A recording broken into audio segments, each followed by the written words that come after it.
ليلى عبد اللطيف: احذروا من الجيش المصري، مؤامرة لهز استقرار مصر ولن تنالوا منها. اسمع قالت ايه. سوف تتركز الأنظار ومعها الإعلام خلال المرحلة المقبلة على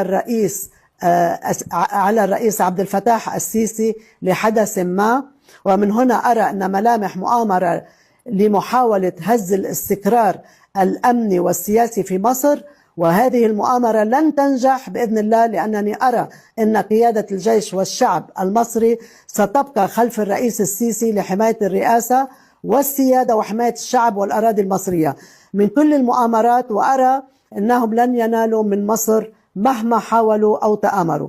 ومن خلال رؤيتي وإلهامي أقول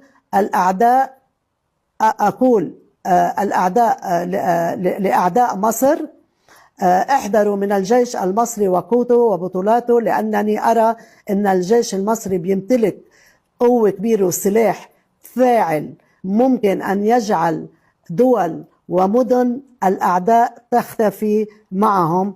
فلا تستهينوا أبدا بقدرات الجيش المصري ولا بصمود وقوة شعبه وقيادته على مدى التاريخ.